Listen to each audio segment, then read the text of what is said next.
Welcome to You Don't Know Ball. Today we're going to be talking with Aaron from Locked on Falcons. We're going to be discussing the offseason and the upcoming season for the Atlanta Falcons. So as always, if you don't know ball and want to know ball, be sure to subscribe, leave a like, let us know in the comments what you think the Falcons record will be this year. So just kind of started off, Aaron, what was your favorite move from the Falcons free agency this year? Well, the biggest move and probably the only move of significance, I think, was getting Kirk Cousins, the new quarterback. So, I don't look at that move as a home run of a move simply because the Falcons are paying a lot of money for an aging quarterback coming off an Achilles tear. But in terms of the Falcons looking at their biggest weakness on the roster, which was the quarterback play a year ago, I think they did more than enough to sort of address that in free agency. So that right now for me is probably my favorite move from free agency. Yeah, I think that was kind of, as we get later into the questions, we both, like the idea of bringing Kirk there. But once you get to the draft, Yeah. it becomes a little bit more questionable and obviously a Yeah. very polarizing topic. Yeah. But kind of with that, how much do you think, obviously going through the quarterback play of a Desmond Ridder, that Kirk Cousins is going to elevate this team going forward? Because you do have the weapons on offense. Yeah. I think getting a consistent level of quarterback play or a more consistent level of quarterback play that is at least consistently competent, which was not the case last year with Desmond Ridder. So I do feel like Kirk should be a significant upgrade. I don't know. To me, the questions are going to be, is Kirk going to be as good as he was over the last year and a half that he was in Minnesota, where you could make the case that he was a borderline top 10 quarterback? I think that's a fair question. I don't know if the Falcons will get that. I think they can, but we'll just sort of have to see what he is. But I think in terms of going from probably what was a bottom 5, bottom 10 quarterback in Desmond Ridder last year, along with Taylor Heineke, I think the Falcons were like 23rd in passing efficiency last year. Hoping that they can get into the top 15 somewhere, that would be a welcome change. And I think Kirk is certainly good enough to do that. So I think a question that would lead to that's a really good one to ask you here is what are you thinking? Which Falcon is going to make the biggest leap this year in terms of production? Because you guys definitely have a lot of candidates. Who you think is going to be that guy that really makes the big leap this year? Well, I think Drake London really has the opportunity to be a big time in terms of his production this year, because I kind of expect him to be the main breadwinner in the passing game. That I think this offense, we've seen a version of this offense from Sean McVay in LA, with Zach Robinson being the Falcons' new offensive coordinator, who's a former quarterbacks coach in LA. And the expectation is that you're going to see a lot of similarities in terms of what Sean McVay has done the last couple of years to what Zach Robinson is going to do in Atlanta. And I think that bodes really well for Drake London, because you saw what Sean McVay was able to do with like Puka Nacua and Cooper Kupp in recent years, making those guys really productive, sort of breadwinners in that offense in LA. And I think when you're looking at sort of who's the guy that could have similar production as that, a potentially 1,400, 1,500 yard season, what Cooper Kupp had like 1,800 yards when he won the Triple Crown a couple of years ago. So if you're looking at one guy that could produce at that level, I think Drake London is probably the guy that I would put my money on. See, it makes me really happy to hear you say that, Aaron, because, I still remember Drake London was my wide receiver one back in that 2022 class. And, he started off really hot. He was really getting going well there. And then we had to unfortunately witness the combination of Art Smith and Desmond Ridder really start to, bring that production to a halt. But I think, yeah, to your point, you got a rock star in Drake London for sure. I think he can be a guy who can easily be a 1,100, 1,200 plus yard guy. He just has to be put in that right situation, get the right amount of targets. And I think, to your point, he definitely is that guy who very much could make that leap for you guys this year. It's kind of crazy too, because I was thinking about it as you were talking, Aaron, like the difference that it's going to be between Art Smith and Desmond Ridder, and then obviously Zach Robinson and Kirk Cousins, is probably going to be night and day. And I would go on a limb and say the reason maybe everything didn't work out would probably lean a little bit more on quarterback play than it would be, play calling, even though Art Smith did like to get cute sometimes when he didn't need to be. Being a Bears fan, watching Matt Nagy do similar things in that aspect is so infuriating. But obviously, the Falcons are going to have a completely different look on offense in just terms of, quarterback play. So with that being said, what is your favorite pick from this draft class? And then how is your overall feeling on this draft class? Because it's kind of a polarizing topic and probably one of the most talked about first round picks this year. Yeah, well, I've been talking about it for 2 weeks now, and I do a daily podcast, so like it's been 10, 13 days worth of content for me, and I still got a couple more days the rest of this week to finish it out. So, yeah, for me, in terms of my favorite pick, I'd probably go with Brandon Dorlus, the 4th-round pick out of Oregon, just because, like, I think what the Falcons really needed to get out of this draft, which is I think one of the reasons why them going with Michael Penix in round 1 is so polarizing, is like they really need to improve their pass rush. And I think Dorlus, of the 3 D linemen that they took in rounds 2, 3, and 4 in this draft, with Rook Aurora of Clemson being the 2nd-round pick and Braylon Trice from Washington being the 3rd-round pick, I think Dorlus is probably the one that I think is probably most pro ready to contribute the most to this pass rush. It'll be interesting to sort of see how the Falcons utilize him, because Dorlus was kind of moved all around at Oregon. He played inside, he played outside. The Falcons seem set on the inside on their interior, on their D-line, with Grady Jarrett and David Onyemata, 2 veterans that were, are probably their top pass rushers returning from last year. And so does that mean, does Dorlus get more opportunities as an edge rusher, in year 1 than necessarily you would expect, given that his skill set is probably a little bit better as an interior guy? But I think the Falcons are open to the idea of being able to play Dorlus in a multitude of roles to try to basically, you often hear people say, we just got to get our best 5 offensive linemen on the field. I think the Falcons are at a point where they just got to get their best 4 pass rushers on the field. And I do think Brandon Dorlus is as good a bet as any of these draft picks to be one of those 4. Dobbs and I were really big on Dorlus, and while I didn't love the trade up for Rook, I liked the idea of going, with 3 defensive linemen when you know that you do need to desperately address that defensive line. I know Calais Campbell was older last year, but he still contributed, and he's not going to be there unless he re-signs. So, taking tons of swings. I really do like when teams double dip in the draft. We saw what the Packers do it last year with the tight ends, and it worked out. So, yeah.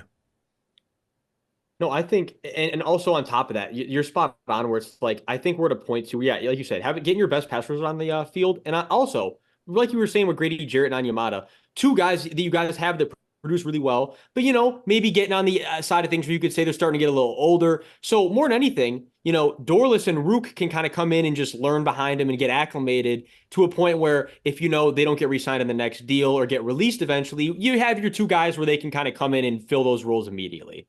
Yeah, that definitely makes sense. I think the depth at D tackle was an issue for the Falcons last year, because they were kind of just forced to have to play Grady Jarrett and Onyemata a ton of snaps. Jarrett didn't finish the season, towards ACL midway through the year. Onyemata was dealing with some knee issues towards the end of the season. So upgrading their D tackle depth, I think, was a need for the Falcons. And I think they got 2 good players in Dorlus and Rook Aurora. I know there's going to be a lot of people skeptical of Rook Aurora just because some of the D tackles that were taken immediately after him, like Braden Fisk and Johnny Newton, may be a little bit more immediate impact players in the league, while Rook is more an upside bet that you're making for 3 years down the road. So I feel like Dorlus, the Falcons kind of balance the 2. Dorlus is more the kind of guy that you can expect to plug and play immediately, and Rook is the guy that you're talking about grooming as that sort of heir apparent in the middle behind guys like Grady Jarrett and David Onyemata. 100%. No, absolutely. I think that's definitely the best way to look at it. So, and we had to ask, I think the next question, it's only right. We really want to know how the Falcons fans feel about it more than anything. He'd be the best person to give us the rundown. We kind of already touched on it a little bit, but what's your overall feelings about the Penix pick, and just what are the vibes like? How are the Atlanta fans feeling? Just give us the landscape right now. How does everybody feel about it? To Well, kind I of go think off most. of that, let me ask just this. What were the vibes like when it was first happened to now? Like, has it shifted at all? Like, has the shock wore down? Yeah, I think the vibes have shifted. I think there was a lot more shock at the in the moment from everybody, myself included. And I think now people are kind of settled. You know how fans are, right? The the day at the night of the draft, it's the worst thing that's ever happened to their team, the greatest thing that's ever happened to the team. And then reason kicks in, over the course of the weekend, and you start to go like, this pick that I hated for a long time for the first night, it actually makes sense now. And the pick that I thought was the greatest pick ever is like, oh, there's actually maybe some issues with that. So I think that's the general vibe now. I think most people are coming around to it. They've made peace with it. Um, I think in terms of sort of it just kind of coming out of nowhere. Um, yeah, it was a surprise to see the Falcons invest in a quarterback that high, especially with the expectation that he's going to sit for 2 years. You almost never see that in this league. You really haven't seen it in this league. The only time that's really happened was like with Phillip Rivers and when he got drafted behind Drew Brees, and it wasn't because the Chargers had spent $100 million on Drew Brees the previous, that same offseason. It was because he was in the final year of his rookie contract and he played well enough, and they were like, okay, let's franchise tag Drew and let's run it back one more year. And so Rivers sat a second year. Um, so for me, like when I think about the pick, I tend to think of it from the perspective of I tend to see the draft as you're making bets today that aren't going to pay off for you 3 years from now. And so like this pick kind of perfectly embodies that sort of mindset and philosophy that I tend to have, maybe more so than probably any pick in NFL history. So like I look at it from that perspective of like the pick is whatever, we'll find out in time. Like the issues the Falcons have to deal with is like they got to win games with Kirk Cousins, and then we can worry about whether or not Michael Penix is good down the road. But it was certainly a surprise to see the Falcons go in that direction on draft night. I think another thing is it's just kind of hard to sell in terms of like the fact that he's 24 and has had, injuries where it's like, I think if you go with a guy like a JJ McCarthy or even for somehow getting Drake May, you can sell it as, well, he's young, we can develop him. You're not, when Penix is going to be starting, I think the age thing is a bit overblown because you see these quarterbacks play till they're like 38, 39. Like if you can get him for 10 years, it's worth it in my opinion. And I'm going to kind of transition this into our next question is, my question is, how did you feel about kind of the Raheem Morris hire? I don't want to say it was completely out of left field, but I don't know if it was kind of the generally thought about like, this is going to be the guy. And then also retaining Terry Fontenot as the GM, because I know just from a lot of like front office turnover, usually after, they've missed a little bit, you want to get a new GM in there because then it feels like, okay, well, if one guy's on the hot seat and the other guy isn't, it's like, where do you split then, Yeah, I think that's definitely fair.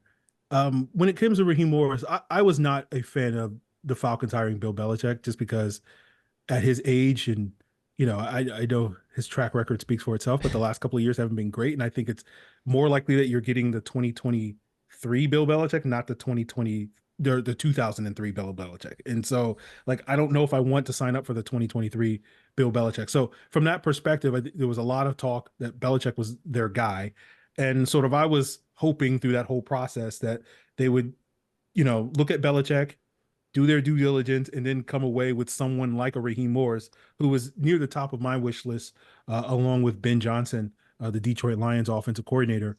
So I was very happy with the Falcons going in that direction with Raheem Morris. I think he's certainly earned an opportunity to get another chance in this league, and we'll see what he makes out of this. Obviously, it's not the first time we've seen him be the head coach of the Atlanta Falcons. He was an interim coach in 2020 after Dan Quinn's dismissal.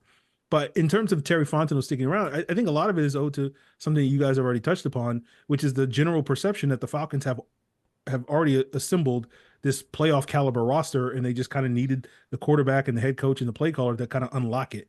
And so I think that's been the saving grace of Terry Fontenot. We'll see if that lives up to the hype this season, right? If they have another 7-win season, like then I think there's going to be a lot more criticism directed at the so-called playoff caliber roster that Terry Fontenot has assembled. I think there's going to be a lot of criticism for the hire of Raheem Morris, where it was like you pass on the GOAT Bill Belichick so that you can have another 7-win season.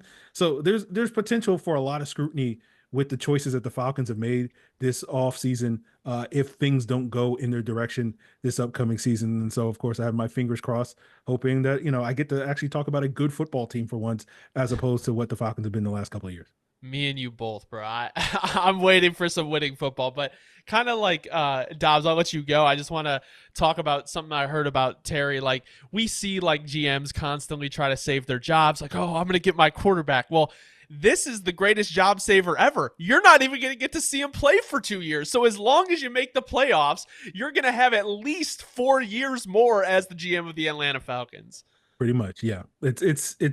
It's great for your if you're Terry Fontenot, you're like, I've set this team up for long-term success as long as Raheem can go out there and win. And then if he doesn't, then the question's gonna be asked. But you're right. You're absolutely right. He has put this team, at least for as far as the quarterback concerned, in a favorable position for potentially the next decade. We'll see if they wind up living up to it though. No, yeah, and I'll tell you, Aaron, honestly, as a Saints fan, I'm a Saints fan myself. You guys are poised to win the division this year. You guys certainly have built it, it's saying like last year, if it's minus Ritter, you guys, I think, are, you could really have made a little bit of a push in the weak NFC. I mean, realistically. So that leads perfectly into the next question. What is the ceiling, and then what is the floor, do you believe, for your Falcons coming up this 2024 season? Well, they have the benefit again of facing a relatively soft schedule. Right, like there's like 3 good teams on their schedule. No offense to the Saints, but there's like the Chiefs, the Cowboys, and the Eagles, and pretty much everybody else. I think there's like in the bottom 15 in terms of like Super Bowl odds. So basically, they have like 14 games against like the bottom half of the league. So I think the ceiling is relatively high if they can take advantage of a relatively soft schedule. And I could see them winning 12, maybe, yeah. Let's go with like 12 games. And I think the floor is probably just like what they've been the last 6 years, which is like 7 wins. Like Kirk Cousins gets off to a slow start, maybe gets hurt halfway through the season. Michael Penix isn't as pro ready as we thought. The run game struggles. The defense isn't very good. So I could see somewhere between 7 and 12 wins, I think is right there. So I think that sort of sweet spot between those 2 points is roughly about 9 or 10 wins. So yeah, I tend to agree with you that I think they should be in a position where they take care of this division, but obviously Tampa Bay keeps winning it, whether it's Tom Brady or not, and we'll see if the Falcons or somebody else can dethrone them. So I just want to tie real quick. I would say, Hunter, I just want to tie one more question to that, just because and I almost forgot, and then Aaron reminded me. I want to ask, where do you think? Because your guys' O line is like really coming together. Like you guys have really put together, honestly, a very impressive O line unit. So now with that being said, what is your expectations for Bijan and Tyler Algier this year? Specifically Bijan, though, knowing that with Bijan and what his ceiling is, he's going to get the majority of the touches. What's your expectations for like a Bijan stat line prediction this year? Yeah, I think we'll see an increase in his usage. I know that was very frustrating to folks that were expecting him to get like 350 touches last year. And I was telling folks like Arthur Smith runs a 2-headed offense. Like Bijan's going to get like 250 sort of touches, closer to that number than 350. So I think we'll get closer to that number. I don't know if we're going to get quite to 350, but I'm thinking like somewhere around like 250, 275-ish carries for him, over 1,000 yards, hopefully well over 1,000 yards on that type of workload.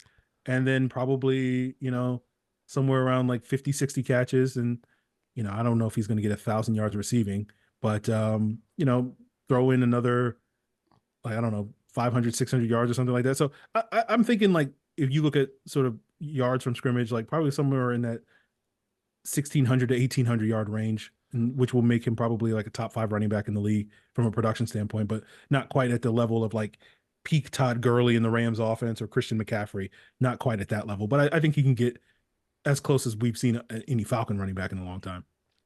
I'll say I'll give you maybe a little bit more hope than you're thinking. I'm going to say this. I think you might be seeing a Bijan All-Pro season incoming this year, man. I really think that I can definitely see, like, because you touched on too with the receiving numbers, I can completely see Bijan going All-Pro this year. But what were you going to say, Hunter? No, I was just going to ask, like, kind of touching on offensive players, like, do you think Kyle Pitts comes out of the grave that Art Smith dug for him this year? I mean, one of the most just frustrating players, and you watch the talent. I know he was dealing with the injury for a little bit, but you just hope that you can utilize him in some way in this offense. Yeah, it's definitely a make or break year for Kyle Pitts. Hopefully we won't have the injury issues that sort of derailed him the last 2 years. Hopefully you'll get an uptick in quarterback play. I don't think it's a coincidence that he had a 1,000-yard season as a rookie when Matt Ryan was throwing him the football, and hopefully he'll get that similar sort of play from that position from Kirk Cousins this year. So I'm expecting a big year from Kyle Pitts. I don't know if it's going to be big enough to wash the bad taste out of everybody's mouth from the last couple of years, but I'm thinking like he'll probably be somewhere in that 1,000-yard range, in potentially north of that, and be one of the top productive tight ends in the league this year.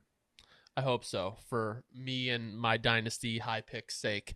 But yeah, I mean, Dobbs, do you have any more questions just kind of that are, team oriented? We got one fun one left, but overall, I think you've answered very well pretty much everything we've asked.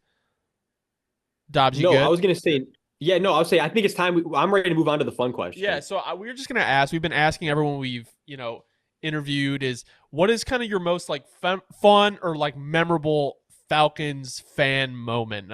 With the Bucks, they were talking about, Jameis Winston 30-30 season where he just threw the interception, screwed over the whole year. And, just everyone's got him as, you watch your team every single week, every single year.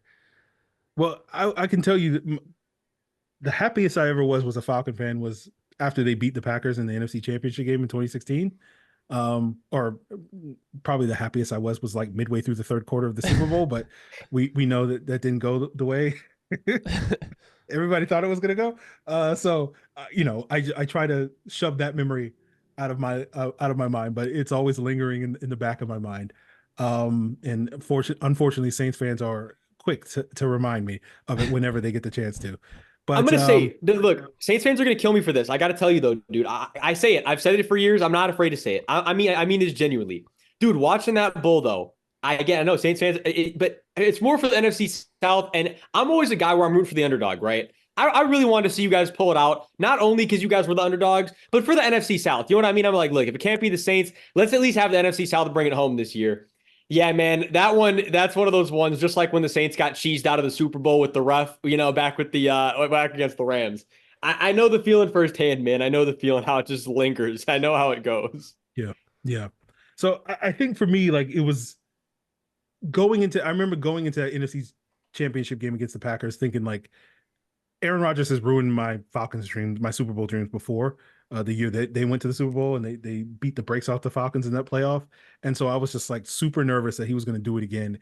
And to see the Falcons just steamroll the Packers to me was like the greatest thing I had ever seen up to that point in my life. So that is one of my favorite memories. But I'm trying to think of, childhood memories of like just, Jamal Anderson doing the Dirty Bird, that 98 team going to the Super Bowl, and just basically him putting the team on his back and scoring a million touchdowns and just doing the dance every single time. And every time, whether I was at home or elsewhere, just breaking out the dance anytime the Falcons scored a touchdown. So I remember that when I was a teenager and whatnot. Awesome. Well, thank you so much, Aaron. We appreciate it. Do you want to let people know where they can find you? Yeah, they can check out my stuff at Locked On Falcons on YouTube or wherever you get your podcasts. Awesome. Well, thank you guys so much for watching. If you don't know ball, want to know ball, be sure to subscribe. Leave a like. Let us know in the comments your Falcons record predictions, and we hope you all have a great rest of your night.